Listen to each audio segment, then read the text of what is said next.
Assalamualaikum warahmatullahi wabarakatuh. Saya Yudi Pramuko, tukang donat dari para YouTuber tertua di semesta. Saya ingin mengajak penonton di 5 benua yang untuk memperhatikan percik-percik atau serpihan-serpihan pikiran Amin Rais yang tajam ya, tentang Omnibus Law yang sangat kontroversial dan mengundang kerusuhan di jalan-jalan. Bismillahirrahmanirrahim. Kita saksikan. Bismillahirrahmanirrahim. Penjajahan ekonomi asing makin sempurna.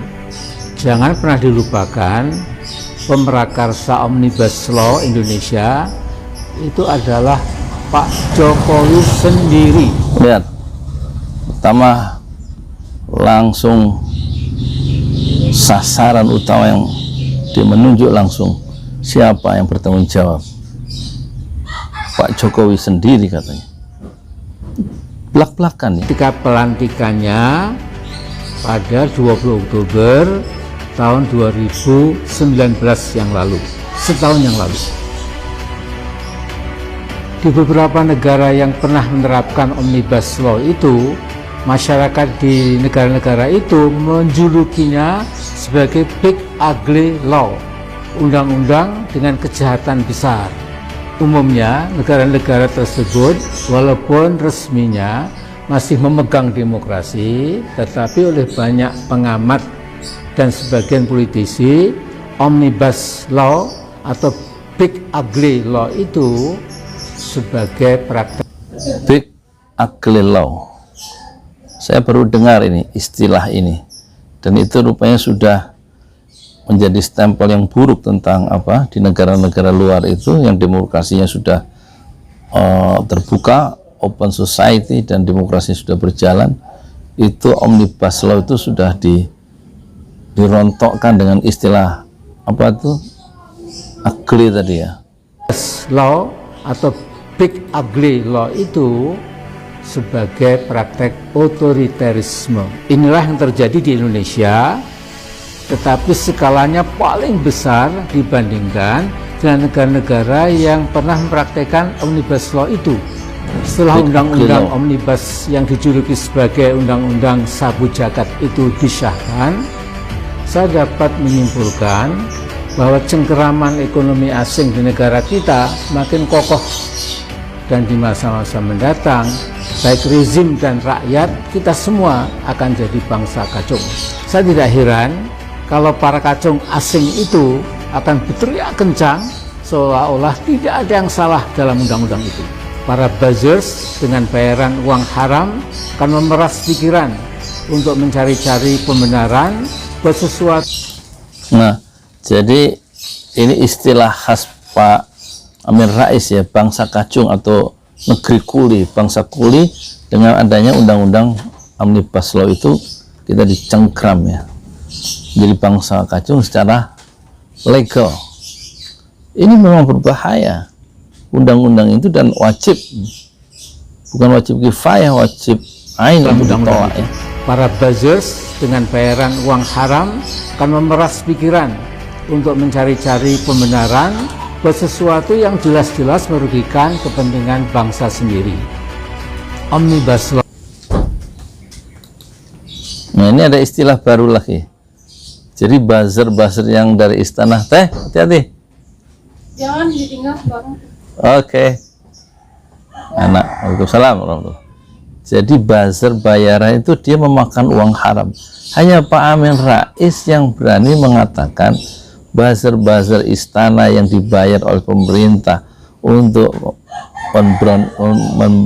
membrainwash, mencuci otak masyarakat itu sesuai supaya sama dengan pikiran-pikiran pemerintah, itu mereka memakan uang haram. Hanya Pak Amin yang berani Cari pembenaran buat sesuatu yang jelas-jelas merugikan kepentingan bangsa sendiri. Omnibus Law adalah bukti paling akhir betapa negara dapat melakukan kezaliman multidimensional secara sekaligus. Saya tidak akan mengulangi betapa kaum buruh kita bakal lebih menderita karena outsourcing dapat menggusur kehidupan buruh sesungguhnya. Kemudian juga pesangonnya akan dikurangi, tidak ada lagi UMSK, penetapan UMK yang pasti dipersulit, tidak ada jaminan kesehatan, pemecatan buruh yang sepenuhnya menjadi hak pemodal, dan lain sebagainya. Saya akan mengangkat satu masalah yang tidak kalah penting, yaitu akan terjadi freeportisasi di semua bidang.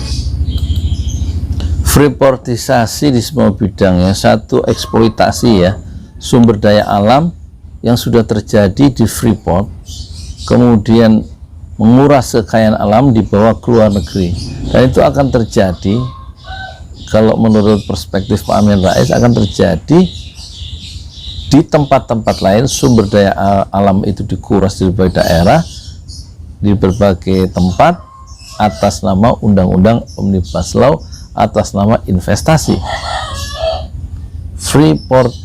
Freeportisasi, satu istilah yang baru saya dengar. Seluruh pemodal asing yang diharapkan berbondong-bondong datang ke Indonesia akhirnya pasti akan memeras Indonesia. Freeport-McMoRan sudah lama bercokol di Papua dan bisa berbuat apa saja seperti negara dalam negara. Dari rezim Soeharto sampai rezim Jokowi, penghancuran lingkungan, penipuan pajak, dan pelanggaran HAM tidak pernah disentuh oleh pemerintah Jakarta. Saya kadang-kadang bingung, DNA macam apakah yang sesungguhnya itu ada dalam tubuh bangsa Indonesia. Bung Karno pernah mengingatkan, Indonesia itu bangsa besar. Istilah beliau bukan bangsa kintel atau bangsa kodok. Mengapa rezim Jokowi dan DPR tega memproduksi Omnibus Law tanpa memperhatikan kepentingan rakyat? Sebagian investor global bernurani berteriak keras bahwa undang-undang bahaya itu sesungguhnya tidak diperlukan. Mengapa? Karena akan berdampak pada kehancuran lingkungan atau ekosida, menghancurkan dan membunuh lingkungan hidup. Reuters memberitakan. Nah ini bahayanya, salah satu menurut Pak Amin, bahaya dari undang-undang Omnibus Law itu menghancurkan lingkungan hidup, karena untuk membangun satu perusahaan atau eksploitasi sumber daya sumber daya alam itu tidak lagi diperlukan syarat-syarat lingkungan atau AMDA seperti yang sudah ya, dan itu nanti akan semua seenaknya akan membabat lingkungan dan menghancurkan lingkungan hidup. Istilah Pak Amin tadi ada istilah genosida lingkungan hidup, itu tadi lingkungan ya, genosida itu. Reuters memberitakan ada 35 investor asing yang mengingatkan Indonesia jangan nekat mengesahkan undang-undang yang diprakarsai oleh Presiden Jokowi itu.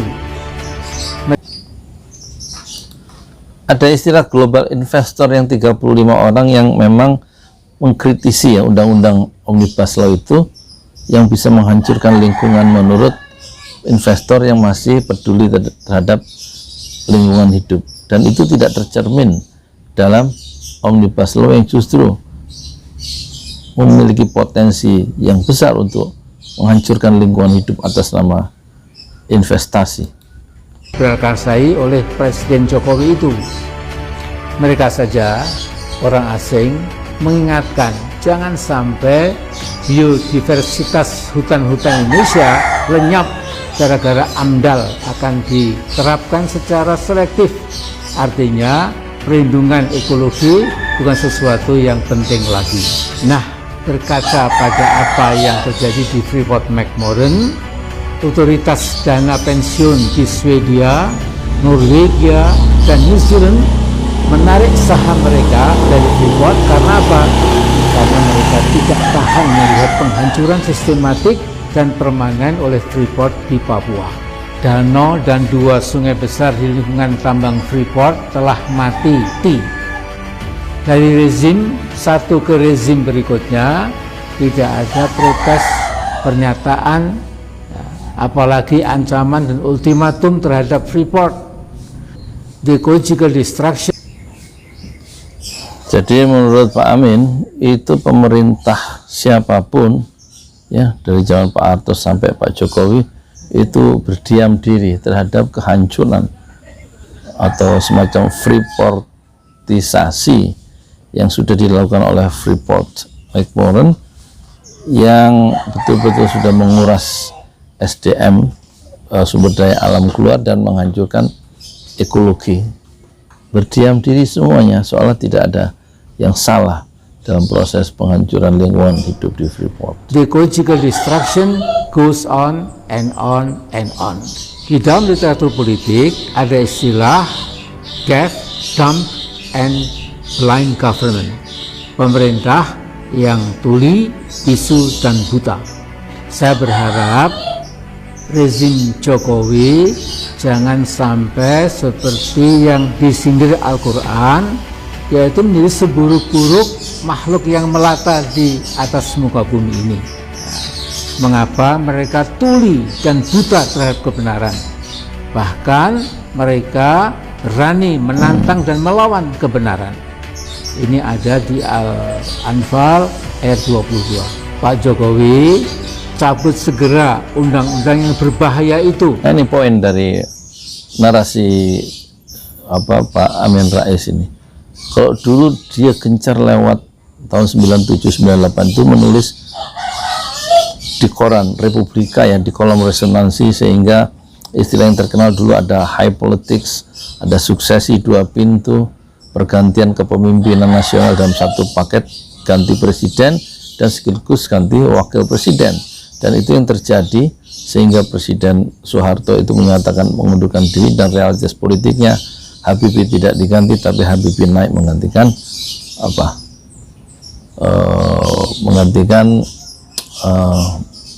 Pak Harto. Tapi sekarang medan perjuangan Pak Amin tidak pakai koran, tapi pakai Instagram, pakai YouTube ya. Dan inilah salah satu serangan-serangan intelektual yang tajam dari Amin Rais, dan mengharapkan Pak Jokowi mencabut segera undang-undang Omnibus Law yang sangat berbahaya dalam perspektif Amin Rais. Pak Jokowi, cabut segera undang-undang yang berbahaya itu, karena Anda adalah pemrakarsa utama dan pertamanya.